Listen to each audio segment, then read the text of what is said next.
Hello my student, आप सभी को अपने चैनल एग्जाम प्री में स्वागत है। आप लोग कैसे हैं? अच्छे हैं, मस्त है, ज़बरदस्त है।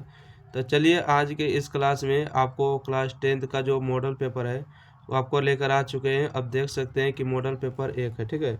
और कौन सा सब्जेक्ट है? तो संस्कृत का रहने वाला है। तो इसमें 100 क्वेश्चन आपको सब्जेक्ट ऑब्जेक्टिव का रहने वाला है, ओके। और इसके बाद आपको सब्जेक्टिव का भी वीडियो मिलेगा और सारा मॉडल पेपर आपको कंप्लीट रहेगा 1 2 3 4 5। तो वीडियो को शुरू से अंत तक बने रहेगा। वीडियो थोड़ा भले ही लंबा हो जाए, आपको टेंशन लेने की बात नहीं है। और इसके बाद बता देते हैं कि अब सब्जेक्टिव का जो है एक अलग सा वीडियो आएगा, ठीक है। ऑब्जेक्टिव एक में रहेगा और सब्जेक्टिव अलग अलग रहेगा, ठीक है। और यहाँ पर आपको बता दें कि देखिए परीक्षा के समय में आपको आपको यहीं पर अगर निर्देशांक पढ़ लेते तो और बहुत अच्छा रहेगा, क्योंकि वहाँ पर आपको समय बच जाएगा। 3 घंटा 15 मिनट का समय मिलेगा। और परीक्षार्थी जो एग्ज़ाम देने वाले उनके लिए निर्देश दिया गया क्या चाहिए कि पहला नंबर परीक्षार्थी OMR जो है, जो OMR सीट मिलेगा उसको उत्तर पत्र में वो प्रश्न पुस्तिका का क्रमांक लिखना है, ठीक है, जो कि 10 अंकों तक रहेगा, ठीक है। आपको 10 अंक तक ही रहेगा तो आपको शुरू से करना है। जैसे 1 हो गया, यहाँ पर हम आपको बता देना चाहते हैं। जैसे 1 हो गया, 2 हो गया, 3 4 5 6 7 8 9 10 11, ठीक है। 12 भी हो सकता है, ध्यान रखिएगा।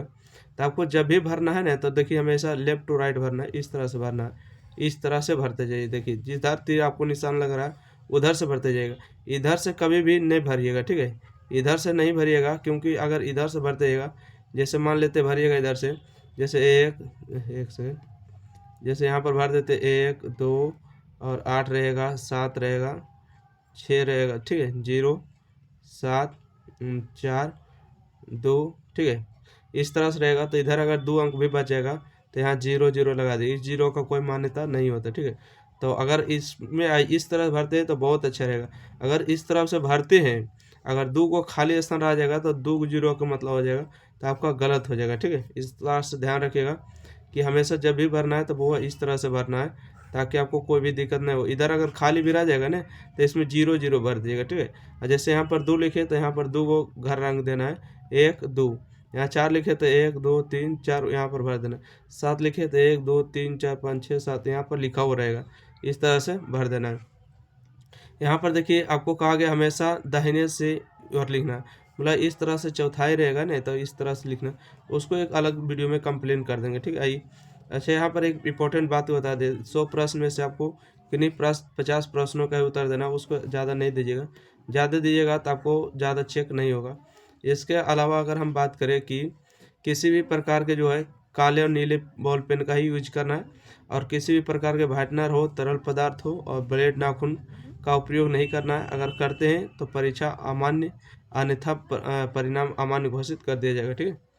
तो आइए यहाँ से, और किसी भी प्रकार के इलेक्ट्रॉनिक गैजेट नहीं प्रयोग करना है। या यहाँ देखिए वस्तुनिष्ठ प्रश्न है, बहुत आसान आसान रहेगा। कहते अनतम का अर्थ होता है, इसका मतलब होता है झूठा, ठीक है। अगला क्वेश्चन है कि बहती हुई नदी कहाँ मिलती है। बहती हुई नदी जो है हमेशा कहाँ मिल जाती है, तो इसका सही जवाब होगा सागर में मिल जाती है। और सागर के बाद आपको कहीं भी मिलन बिंदु नहीं होता, ठीक है। राइट हो जाएगा ऑप्शन नंबर बी। अगला है कि किसकी जीत होती है, तो आप सभी लोग को पता होगा कि किसकी जीत होती है, तो हमेशा जो है सत्य की जीत होती है। पूछेगा किसकी जीत नहीं होती है, तो बोलिएगा असत्य की कभी जीत नहीं होती है, ठीक है। किसकी जीत होती है? सत्य की जीत होती है। और जिसका भी कमेंट में आंसर आ रहा है आते रहने दीजिए, ठीक है। और नाम किसी का नहीं लेंगे, ओके। अगला प्रश्न देखिएगा। अगला है कि सिख संप्रदाय के 10वें गुरु कौन थे, ठीक है। सिख संप्रदाय के 10वें गुरु जो थे गुरु गोविंद सिंह थे, ठीक है। और 10वें और अंतिम गुरु थे, ठीक है। पूछेगा कि सिखों के 10वें और अंतिम गुरु कौन थे, तो बताइएगा गुरु गोविंद सिंह ही थे, राइट। यहाँ पर बता दें गुरु नानक जो थे सिखों के प्रथम गुरु थे, ठीक है। सिखों के प्रथम गुरु कौन थे? गुरु नानक थे। और सिख संप्रदाय के 10वें और अंतिम गुरु जो हुए गुरु गोविंद सिंह हुए। अगला प्रश्न है पटना के किस दिशा में गंगा नदी बहती है, तो आप सभी लोग को पता होगा कि उत्तर दिशा में बहती है ना। पटना के किस दिशा में गंगा नदी बहती है? उत्तर दिशा में बहती है, राइट। ए नंबर हो जाएगा। अगला प्रश्न है कि कौमुदी महोत्सव किस वंश के शासनकाल में होता था, तो कौमुदी महोत्सव जो होता था गुप्त काल या मौर्य वंश। ये देखिए चोल वंश और पल्लव वंश नहीं होगा, ठीक है। तो बताइएगा कौन वंश होगा, तो 6 का सही जवाब होगा आपको गुप्त काल में कौमुदी महोत्सव मनाया जाता था। और कौमुदी महोत्सव के स्थान पर अभी क्या मनाया जाता है? बोलिएगा सर दशहरा मनाया जाता, दशहरा, दशहरा पर्व जो मनाया जाता है धूमधाम से, राइट। अगला प्रश्न में देखिएगा, अगला प्रश्न है कि राजशेखर द्वारा रचित ग्रंथ निम्नलिखित में कौन है। राजशेखर ने कौन सा ग्रंथ को लिखा है, तो 7 का सही जवाब होगा काव्यमीमांसा के लेखक राजशेखर होगा, ठीक है। अगला प्रश्न देखिए, मेघदूत के लेखक कौन है, तो कालिदास होगा। तो इस बात को भी ध्यान रखिएगा क्योंकि कालिदास का एक फेमस बुक है मेघदूत, ठीक है। कोटिन मत के लेखक है काव्यमीमांसा, ठीक है। अगला प्रश्न बढ़ते हैं, तो इस दो जो आपको बता रहे हैं उसी को ध्यान में रखते चलना। अगला प्रश्न है कि उपनिषद वैदिक वाङ्मय का कौन सा भाग है, ठीक है। उपनिषद वैदिक वाङ्मय का कौन सा भाग हो जाएगा, तो 8 का जो बिल्कुल सही जवाब होगा अंतिम भाग हो जाएगा, ठीक है। अगला प्रश्न है कि मेघास्त्री ने अपना संस्मरण में किस स्थल का वर्णन किया। देखिए मेघास्त्री जो है आए थे हमेशा चंद्रगुप्त मौर्य के समय में, और हमेशा जो पाटलिपुत्र के बारे में ही वर्णन किया है। तो 9 का सही जवाब ए नंबर होगा। तब पूछेगा किसके दरबार में आया था, तो बताइएगा कि चंद्रगुप्त मौर्य के दरबार में, ठीक है। चंद्रगुप्त मौर्य के दरबार में आया था, और जो कि क्या था, मेघास्त्री यूनान के रहने वाला था। अगला प्रश्न है कि सत्यमेव जयते किस उपनिषद में उल्लिखित है, ठीक है। सत्यमेव जयते जो है किस उपनिषद में लिखा गया है, तो 10 का जो बिल्कुल सही जवाब होगा मुंडोक उपनिषद में, ठीक है। मुंडोक उपनिषद में इसका सही जवाब। अगला प्रश्न देखिएगा, अगला प्रश्न है कि अनुच्छेदम का संधि विच्छेद क्या होगा, ठीक है। आपको बताना है कि अनुच्छेदम का संधि विच्छेद क्या होता है। तो 11 का बिल्कुल सही जवाब होगा अनु जोड़ छेदम, ठीक है। अनु प्लस छेदम से होगा अनुच्छेदम, इसका ए नंबर बिल्कुल सही जवाब है। चलिए अगला प्रश्न बढ़ते हैं, 10 के बाद 11 नंबर प्रश्न आइएगा। आप लोग जल्दी से जल्दी एक बार वीडियो को भी शेयर कर दिएगा, और जो भी अभी तक चैनल को नहीं लाइक सब्सक्राइब किए कर देना है, ठीक है। देखिए अगला प्रश्न है कि मना जोड़ रजनम का संधि विच्छेद होगा, ठीक है। तो इसका सही जवाब होगा मनोरंजनम कि मना रजम। अच्छा देखिए इसका ऑप्शन पढ़ने से कोई फायदा नहीं, तो मनोरंजनम होगा, ठीक है। ऑप्शन नंबर 1 होगा मनोरंजनम होगा, राइट। अगला है कि या प्लस ए के मेल से कौन सा नया वर्ण बनेगा। तो या प्लस ए के वर्ण से जो नया वर्ण बनता है ना, ये बनता है ए बनता है, ठीक है। या प्लस ए बराबर ए बनता है। ए का मतलब इस पाई का मात्रा बोल रहा है। अगला है कि दह रक्षा में कौन सा समास होगा, बताइएगा दह रक्षा में कौन सा समास होगा। तो 14 का बिल्कुल सही जवाब होगा वो तत्पुरुष समास होगा, तत्पुरुष समास। द्वंद्व समास की पहचान है कि दोनों के बीच में हाइफन होगा। जैसे आपको बोल दे कि माता पिता, ठीक है। माता पिता कौन समास है, तो बोलिएगा द्वंद्व समास है, क्योंकि जितना इंपॉर्टेंट माता उतना इंपॉर्टेंट पिता है, ठीक है। जैसे अगर बोल दे भाई बहन, ठीक है, भाई बहन, भाई बहन में कौन इंपॉर्टेंट है, तो बोलिए दोनों इंपॉर्टेंट है। बोलेगा कि जीजा साली, ठीक है, क्या लिख दे जीजा साली, जीजा साली में दोनों इंपॉर्टेंट है, दोनों के बीच में हाइफन है। जैसे बोल देगा कि घर बार, ठीक है, क्या चीज़ एक से जैसे बोल दे घर बार, दोनों ही इंपॉर्टेंट है, ठीक है। एक दूसरे का अपोजिट क्या होता है, द्वंद्व समास होता है। बहुब्रीहि समास जो अपने अर्थ के अलावा कई दूसरा अर्थ को क्या विशेष करता है, बहुब्रीहि से होता है।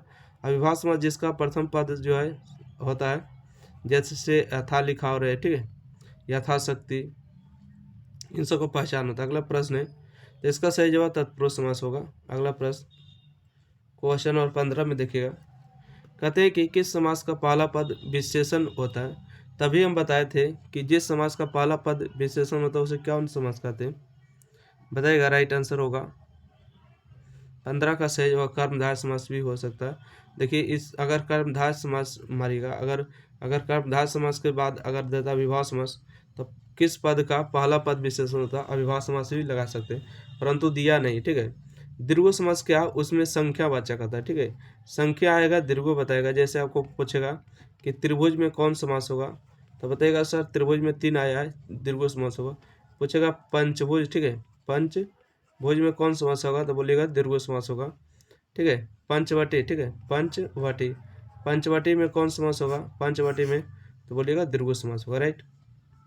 अगला प्रश्न है कि पुरुष परीक्षा का विग्रह क्या होगा। पुरुष परीक्षा का विग्रह क्या होगा, तो 16 नंबर का बिल्कुल सही जवाब होगा पुरुष से परीक्षा, ठीक है। ऑप्शन ए राइट है। अगला अंग विकार के अर्थ में कौन सी विभक्ति होगी। ये तृतीय विभक्ति होती है, ठीक है। अगर कोई शरीर से अगर विकार हो जाए तो इसमें जो है तृतीय विभक्ति आती है, राइट। इस तरह से याद रखिएगा। अगला देखिएगा प्रश्न यहाँ पर है कि त्राया चरंती रेखांकित स्थान में उचित विकल्प भरे। त्राया का मतलब होता है तीन जो है चल रही। क्या चल रही है? तीन तो अपने आप में पुल्लिंग होते हैं, प्लुरल होते हैं ना, प्लुरल होते हैं। तो प्लुरल के लिए क्या आ जाएगा? तो बोलिएगा कि प्लुरल के लिए मृग आएगा, ठीक है। मृग मतलब हिरन, ठीक है। तीन हिरन जो है चल रही है। अगला प्रश्न देखिएगा, क्वेश्चन नंबर 19 है। आरक्षी यानी कि लुंठाकत त्रते किस सूत्र का उदाहरण है? तो देखिएगा वो सूत्र कभी कभी पूछ दिया जाता है। तो भित्र या अर्थनाम भय हेतु है, ठीक है। अगला है उपसर्गों की संख्या कितनी है? उपसर्ग जो है कितनी है? तो आपको जल्दी से बताना है। उपसर्ग की संख्या 22 होगी, ठीक है। उपसर्ग की संख्या कितनी है? 22 है। अच्छा, पूछेगा कि ठीक है, राइट। अच्छा, प्रत्यागत पद में कौन सा उपसर्ग होगा? प्रत्या से आपको लग रहा होगा, क्या लग रहा है? जल्दी से बता सकते हैं क्या? प्राति जोड़ आगत से प्रत्यागत बनता है, ठीक है। प्राति इसमें उपसर्ग लगा है। अच्छा, अगला कि लघुत्तर में कौन सा तदर्थी प्रत्यय है? लघुत्तरा कौन सा होगा? तो 22 का जो सही जवाब है तरफ प्रत्यय होगा, ठीक है। तरफ प्रत्यय इसका सही जवाब होगा, बी नंबर। अगला प्रश्न देखिएगा, क्वेश्चन नंबर 23 है। भवंती पुरुषा सर्वथा रिक्त स्थान में उचित विकल्प क्या होगा? तो 23 का जो सही जवाब होगा आपको देवा होगा, ठीक है। भवंती देवा पुरुषा सर्वथा। अगला है कि भारत महिमा पाठ का द्वितीय श्लोक किस पुराण से संकलित है? भारत महिमा जो हम लोग पाठ पढ़े हैं, ठीक है, भारत के बारे में बताया गया, जो कि कहते हैं देवता बार बार जन्म लेना चाहते इस धरती पर। तो बताइए किस में बताया गया है ना? तो 24 का बिल्कुल सही आप लोग को आना चाहिए, भागवत पुराण से, ठीक है। भागवत पुराण इसका सही जवाब होगा। अगला प्रश्न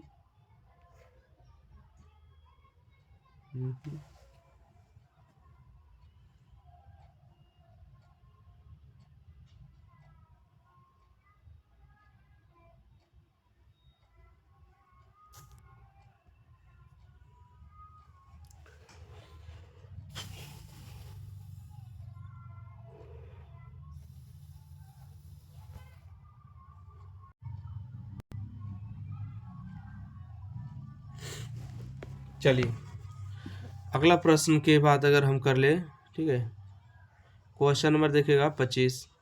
एक से हाँ, उधर भी आपको हो रहा है, इधर आपको रिकॉर्डिंग भी चल रहा है, ठीक है। लाइव और रिकॉर्डिंग दोनों एक साथ होते हैं। विदुर कौन थे? तो आपको पता होना, विदुर कौन थे? राजा नहीं थे, मंत्री थे, ठीक है। कौन थे? विदुर एक मंत्री थे जो कि धृतराष्ट्र के दरबार में रहते थे, महात्मा विदुर, ठीक है। 25 का सही जवाब हो गया बी नंबर ऑप्शन, ठीक है। अगला है कि आचरण किसका हनन करता है? ठीक है, बताइएगा। अगर सही आचरण रहेगा तो किसका हनन करता है, मतलब कि जिताता है आपको। तो इसका सही जवाब कलक्षण के, ठीक है। कलक्षण इसका सही जवाब। आचरण आपको कलक्षण को हनन करता है। पति किसका रक्षक करता है? पति जो है स्त्री का रक्षक होता है, और राइट होगा, हो गया। पति किसका रक्षक होता है? स्त्री के। अगला प्रश्न बढ़े क्या? 28 नंबर प्रश्न है कि स्थिति सर स्वकारी मूल्य ध्वंति जंतवा कहाँ से लिया गया है? तो पुरुष परीक्षा से लिया गया, ठीक है। पुरुष परीक्षा 28 का सही जवाब बी नंबर होगा। अगला प्रश्न है कि करमवीर कथा किस प्रकार की कथा है? तो करमवीर कथा जो है किस प्रकार की कथा है? तो कथा ही है, इसका सही जवाब होगा सी नंबर। अगला बढ़े 29 के बाद अगला प्रश्न की ओर बढ़ा जाए। क्वेश्चन नंबर देखिए 30 नंबर। क्वेश्चन नंबर 30 में आपसे पूछा गया कि बालक किसी शैली से उत्कृष्ट हुआ, ठीक है। यहाँ किसकी होना चाहिए, ठीक है, किसके बालक किसकी शैली से उत्कृष्ट हुआ? देखिए, राजा भी नहीं था, मुखिया भी नहीं था, छात्र भी नहीं था, कौन था? शिक्षक था क्या? बिल्कुल सही है, शिक्षक था, ठीक है। क्योंकि शिक्षक की शैली से जो है बालक जो है उत्कृष्ट हुआ। अगला है कि बूढ़ा बाघ क्या दान देना चाहता था? देखिए, चांदी का कंगन नहीं था, धन नहीं था, और आभूषण भी नहीं था, सोने का कंगन था, ठीक है। इसका सही जवाब बी नंबर चला जाएगा।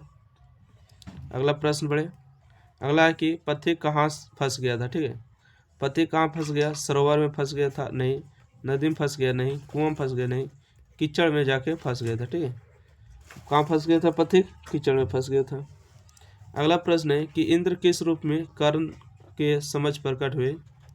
तो देखिएगा, इंद्र जो है किस रूप में कर्ण के सामने सुबह सुबह प्रकट हुए थे? साधक रूप में नहीं, याचक के रूप में नहीं, दाता के रूप में नहीं, ब्राह्मण के रूप में प्रकट हुए थे, ठीक है। 33 का सही जवाब आप लोग के बीच में हो गया डी नंबर। अगला बढ़े क्या? नेक्स्ट प्रश्न है, देखिएगा। नेक्स्ट प्रश्न आपसे पूछा गया कि समय बीतने पर किसका नाश हो जाता है? तो समय बीतने पर जो है किसका नाश हो जाता है? धन का तो नाश होवे करता है, क्षेत्र का भी नाश होता है। तो बताइएगा, विद्या का नाश हो जाता है, ठीक है। 34 का सही जवाब है शिक्षा का, ठीक है। शिक्षा का नाश हो जाता है, ठीक है। 34 का बी नंबर हो जाएगा, क्योंकि समय बीतने पर जो है आपके पास जो भी शिक्षा है उसका भी धीरे धीरे क्या हो जाता है? नाश हो जाता है। अगला प्रश्न की ओर हम आगे बढ़ते हैं। देखिएगा, क्वेश्चन नंबर 35 में है कि दानवीर कौन था? दानवीर जो है कर्ण था, ठीक है। कर्ण की माता का जो ओरिजिनल नाम था क्या था? कुंती था, ठीक है। आप लोग को भी पता होगा कि कर्ण किसका पुत्र था? कुंती का था। आप जो देख रहे हैं अर्जुन, अर्जुन भी इसी का भाई था, ठीक है। और कृष्ण और इंद्र, इंद्र के पुत्र का नाम क्या था? इंद्र के पुत्र का नाम था अर्जुन, ठीक है। और कर्ण के पिता का क्या नाम था? तो बताइएगा, कर्ण के पिता का नाम था सूर्यदेव, ठीक है। कर्ण के पिता का नाम सूर्य था, राइट। अगला प्रश्न देखिएगा, कर्ण किस देश का राजा था? कर्ण जो था हस्तिनापुर का नहीं था, हस्तिनापुर का था आपको दुर्योधन आपको पता होगा, ठीक है। राजगिरा नहीं था, अंग देश का राजा था, ठीक है। अंग देश का राजा कौन था? कर्ण था। अगला है कि भात व्यम में कौन सा प्रत्यय होगा? तो 37 का आप लोग के बीच से आना चाहिए। तत्वत होगा ऑप्शन नंबर ए। कद्वतु प्रत्यय से बना पद निम्न में से कौन सा है? कद्वतु प्रत्यय से बना पद कौन सा होगा? तो 38 का सही जवाब आप लोग को होगा गतवान होगा, ठीक है। ऑप्शन नंबर 20 का सही होगा। गुरु प्लस स्थान से कौन सा पद बनेगा? तो बताइएगा, गुरु प्लस स्थान से कौन सा पद बनेगा? 39 का सही जवाब होगा गरिष्ठा बनेगा, ठीक है। गरिष्ठा इसका सही जवाब होगा। अगला प्रश्न देखिएगा, क्वेश्चन नंबर 40। क्वेश्चन नंबर 40 है कि सीमान प्लस डिप से निर्मित पद होगा, कौन सा होगा? तो आप लोग के बीच में हो जाएगा सीमाना होगा, ठीक है। सीमान प्लस डप से निर्मित पद होगा सीमाना होगा। अगला है कि नतम से कौन सा लकार है? तो 41 का सही जवाब होगा लोट लकार होगा, ठीक है। अगला है कि स्यात का मूल धातु क्या होगा? स्यात का जो है मूल धातु क्या होगा? 42 का सही जवाब होगा अस धातु से बना है स्यात, ठीक है। अगला है विदुषु किस शब्द का रूप है? तो आप लोग के बीच में आ जाएगा आपको विद्वासा का, ठीक है। विद्वासा का हो जाएगा। अगला है कि गंगा शब्द के सप्तमी व्यक्ति एक वचन का रूप क्या होगा? तो आप लोग को पता होगा गंगा, गंगे, गंगा है ना। तो 44 का सही जवाब होगा गंगासु होगा। सप्तमी व्यक्ति के एक वचन में पूछा है गंगासु। चलिए अगला प्रश्न आते हैं, क्वेश्चन नंबर 45। 45 नंबर देखिएगा, कहते हैं धातृ शब्द का सप्तमी व्यक्ति बहुवचन क्या होगा, है ना। सप्तमी व्यक्ति एक वचन पूछा है ना, इससे बहुत पूछता है सप्तमी व्यक्ति एक वचन, तो याद कर लीजिएगा आप लोग। 45 का बिल्कुल सही जवाब होगा ऑप्शन नंबर बी। अगला है रत्नाकर का संधि विच्छेद क्या होगा? रत्नाकर का जो संधि विच्छेद पूछा गया, इसका सही जवाब रत्न प्लस आकार होगा रत्नाकर का। अगला है ने जोड़ यति का संधि विच्छेद क्या होगा? ने जोड़ यति का जो संधि विच्छेद होता है क्या होता है? 47 का जो सही जवाब होगा नायति होगा, ऑप्शन नंबर सी होगा। अगला है कि हा का जो है उच्चारण स्थान बताना है क्या होगा? तो बताइएगा हा का उच्चारण स्थान क्या होने वाला है? तो इसका सही जवाब होगा कंठ होगा, ठीक है। कंठ, कंठ, ठीक है। आइए अगला है कि परामर्श का उपसर्ग बताइएगा। पारा होगा, ठीक है। परामर्श देखिए दो शब्द से बना है, पारा जोड़ मर्श, परामर्श। जो पहले आता है उपसर्ग कहलाता है, जो पीछे आता है वो प्रत्यय कहलाता है। ऑप्शन नंबर इसका डी राइट आंसर होगा। अगला प्रश्न बढ़ते हैं, कहते हैं सु उपसर्ग से बना शब्द है। देखिएगा इसमें जो है आपको देखिए सु आ रहा है नहीं, ये सा आ रहा है इसमें अवसर नहीं, ये देखिए इसमें आ रहा है नहीं आ रहा है, इसमें सु आ रहा है। अब इसमें पहचाना है कि सु है कौन, ठीक है, स्वागतम में है कि सुंदर में है। तो आप लोग के बीच में यही कन्फ्यूजन को दूर करना है हमेशा कि सु जोड़ आगतम बराबर स्वागतम होगा, ठीक है, सु में कोई उपसर्ग नहीं है, ठीक है। अगला प्रश्न है, क्रिया विशेषण में कौन सी विभक्ति होती है, ठीक है, क्रिया विशेषण में जो है कौन सी विभक्ति होती है, तो तृतीय विभक्ति होती है, ऑप्शन नंबर सी हो जाएगा। अगला है कि पुराणों की संख्या कितनी है, ठीक है, पुराणों की जो संख्या हो जाएगी 18 हो जाएगी, राइट आंसर है ना। पुराणों की संख्या कितना हो जाएगा, 18 होगा, सॉरी 108 नहीं, पुराणों की संख्या 18 होगा, option number B right answer होगा, सॉरी। अगला बढ़े, अगला है कि पक्षी का पर्यायवाची क्या होगा, ठीक है, पक्षी का जो होता है द्विज होता है, ठीक है, द्विज होता है, इसका सी नंबर। 53 का क्या होगा, सी नंबर राइट आंसर होगा। अगला प्रश्न की अगर बात करें हम कि चारों आलसियों को कैसे बाहर किया गया, तो चारों आलसियों को देखिए केस नहीं पकड़ा गया था, हाथ नहीं पकड़ा गया था, बाहर नहीं पकड़ा गया था, तो केस पकड़ के जो है चारों आलसियों को बाहर किया गया था। आलसी की संख्या कितनी थी पूछेगा तो बताइएगा, आलसी की संख्या 4 थी। घर में क्या लगाया गया था, आग लगाया गया था, बस इतना भी ध्यान रखना है क्योंकि एक एक लाइन का क्वेश्चन बना देगा ऑब्जेक्टिव। अगला है कि व्याकरण चार्ज है, ठीक है, व्याकरण चार्ज कौन है, पाणिनि ही इसका सही जवाब होना चाहिए। आप लोग के बीच में क्या आ रहा है, पाणिनि बिल्कुल है, 55 का जो है सी नंबर बिल्कुल सही है। आइए, ज्ञान का शासक कौन है, ज्ञान का जो शासक है कौन होता है, तो 56 का सही जवाब बी नंबर होगा, वेद होगा। गुरु गोविंद सिंह का जन्म कहाँ हुआ था, गुरु गोविंद सिंह का जो है पटना में हुआ था, क्योंकि इनके माता पिता क्या आए थे, घूमने के लिए पटना आए थे। अगला है कि काल पर्याता शिक्षा क्षयम गच्छति, रेखांकित पद का जो प्रश्न निर्माण होगा, है नहीं, ये रेखांकित पद किया कहाँ गया है, कहीं नहीं किया गया, ठीक है, तो इसके स्थान पर जो है कौन सा पद होगा जो प्रश्न का निर्माण कर सके, तो 58 का बिल्कुल सही जवाब होगा का होगा, ठीक है। अगला प्रश्न देखिएगा, स्वर्ण से भी सुंदर किस नगर को कहा गया, तो स्वर्ण से भी सुंदर है ऐसा नगर किसको कहा गया, तो बोलिएगा सर ऐसा तो है पाटलिपुत्र को ही कहा गया, ठीक है। अगला प्रश्न की ओर हम आगे बढ़ते हैं, 60 नंबर प्रश्न देखिएगा, कहते हैं कि संस्कृत साहित्य की लेखिका का गंगा देवी का काल क्या था, गंगा देवी का जो काल था 14वीं था कि 12वीं था, 8वीं की 6ठी, सही जवाब जल्दी से छापिएगा, बोलिएगा 14वीं था sir, option number A right है। दांडी ने सर्व शुक्ल किसे कहा, ठीक है, तो बताइएगा दांडी ने सर्व शुक्ला जो है किसे कहा है, तो आप लोग के बीच में सही जवाब होगा विजयंका को कहा, ठीक है, ऑप्शन बी। शिक्षा के कितने संस्कार होते हैं, तो आप लोग के बीच में छापना चाहिए, शिक्षा के जो है 5 प्रकार होते हैं, ठीक है, शिक्षा संस्कार कितने होते हैं, तो 5 होते हैं, राइट। तो 62 के बाद हम 63 नंबर की ओर आगे बढ़ते हैं, देखिएगा 63 नंबर क्या है, 63 नंबर प्रश्न है कि चरित्र का निर्माण किससे होता है, तो चरित्र का निर्माण जो है देखिए हमेशा संस्कार से होता है, ठीक है, ऑप्शन नंबर इसका ए सही जवाब होगा।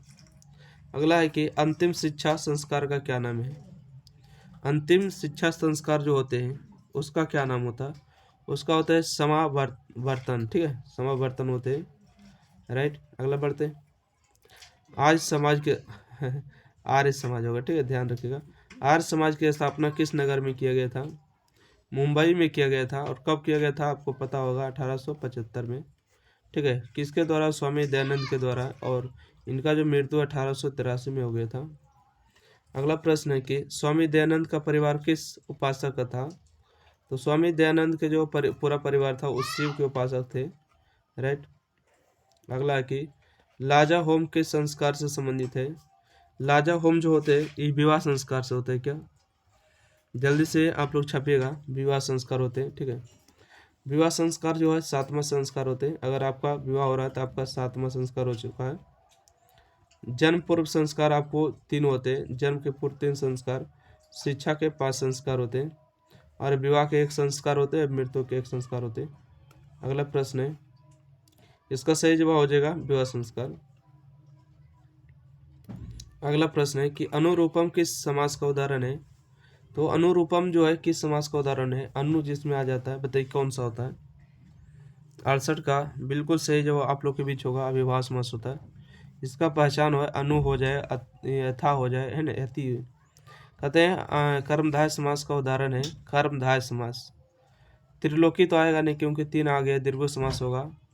गजराज, उपनगरम, धनश्याम, कौन होगा? 69 नंबर का सही जवाब होगा धनश्याम, ठीक है। घन है जो श्याम। अगला नायुग का समस्त पद क्या होगा? नायुग का होगा आयुग, ठीक है। नायुग का पद क्या हो जाएगा? आयुग हो जाएगा। 70 का बी नंबर बिल्कुल सही है। अगला है कि गुरबे में ने कौन से व्यक्ति, ठीक है। गुरबे में जो है, सॉरी, गुरबे में कौन से व्यक्ति होगा? 71 नंबर का सही जवाब होगा ऑप्शन नंबर सी, चतुर्थी व्यक्ति हो जाएगा, ठीक है। अगला प्रश्न की अगर हम यहाँ बात करें, देखिए यहाँ कहते हैं कि अलार्म के योग में कौन से व्यक्ति का प्रयोग होता है, ठीक है। बताइएगा अलार्म के योग से कौन से व्यक्ति का प्रयोग किया जाता है अलार्म? तो आप लोग के बीच में ऑप्शन है, ठीक है। तो इसमें हो जाएगा षष्ठी व्यक्ति का प्रयोग हो जाता है। अगला प्रश्न है 73 नंबर है, कहते हैं कर्मवाच्य का कर्ता में कौन से व्यक्ति होता है? कर्मवाच्य में का जो है कर्ता में कौन से व्यक्ति होता है? जल्दी से आप लोग के बीच में आंसर को छाप देना है, ठीक है। कितना जल्दी आ रहा है आप लोग के बीच में? 73 नंबर का बिल्कुल सही जवाब आप लोग के बीच आ चुका है। चलिए और बताइए, 73 नंबर का ये प्रथम हो जाएगा। अगला है कि तस्यम में मूल शब्द क्या होगा? तो 74 का जो सही जवाब होगा ऑप्शन नंबर ए होगा, तत् होगा। अगला है कि गावा किस व्यक्ति का रूप होगा? गावा, है ना। 75 का सही जवाब होगा आपको ऑप्शन नंबर बी, तृतीय व्यक्ति होगा, ठीक है। अगला 76 नंबर है, संतो किस धातु का रूप है? संतो जो अस धातु का रूप होगा, बी नंबर। अगला बढ़े, अगला है कि पा धातु लट लकार प्रथम पुरुष एक वचन क्या होगा? तो पिबती होगा, ठीक है। पिबती मतलब पीकर होता है ना, पानी पीकर, कुछ भी पीकर होता है। अगला प्रश्न है 78 नंबर प्रश्न में कि लोट लकार उत्तम पुरुष एक वचन का कौन सा रूप होगा? तो पठानी होगा, जो कि लोट लकार है, उत्तम पुरुष भी है और एक वचन है पठानी। अगला है कि खद प्लस कदवतु के योग से कौन सा पद बनेगा? तो 79 नंबर का सही जवाब होगा आपको खदित वन बनेगा, खदित वन बनेगा सही जवाब। अगला है नायक में कौन सा प्रत्यय होगा? नायक, ठीक है। तो इसका सही जवाब आप लोग के बीच आना चाहिए। नायक में जो है यन का बनेगा, ठीक है, यन प्रत्यय। सैनिक पद में कौन सा प्रत्यय बनेगा? सैनिक, इक, सैनिक इक होगा। 81 का सही जवाब ठक प्रत्यय से बनता है, ठीक है। सूर्य पद में प्रत्यय होगा, ठीक है। सूर्य में कौन सा प्रत्यय होगा? सूर्य स्त्रीलिंग है कि पुल्लिंग है? पुल्लिंग है। तो बताइएगा इसका सही जवाब क्या होगा? 82 नंबर का, है ना, 82 नंबर का सही जवाब टप प्रत्यय बनेगा, टप प्रत्यय, ठीक है। अगला प्रश्न बढ़े, 83 नंबर प्रश्न यहाँ है, कहते हैं कि गौरा रो डिस, ठीक है, कि योग से कौन सा पद बनेगा? गौरी बनेगा कि गौरी बनेगा? 83 का जो सही जवाब बी नंबर होगा, गौरी बनेगा, ठीक है। कहते हैं असीम किस लकार का रूप है? असीम जो होता है लट लकार का रूप होता है। अगला है का किस शब्द का रूप होगा? का। 85 का सही जवाब होगा सी नंबर, किम होगा। अगला प्रश्न है कि निम्नलिखित में बहुब्रीहि समास का उदाहरण कौन सा है? ठीक है, बहुब्रीहि समास का जो है इसमें उदाहरण पूछा गया। बहुब्रीहि समास, राजा का पुत्र राजपुत्र होता है ना। लंबोदर इसका सही जवाब होगा। लंबा है उधर, जिसका अर्थात यहाँ पर गणेश जी का बात किया जा रहा है। 2 के अलावा 3 यहाँ पर प्रधान हो रहा है, तो इसका सही जवाब होगा, ठीक है, सी नंबर। अगला अशांति किस समास का उदाहरण है? अशांति, ठीक है। देखिए शांति में आ लगा दिया, मतलब नया समास का उदाहरण होगा, बी नंबर।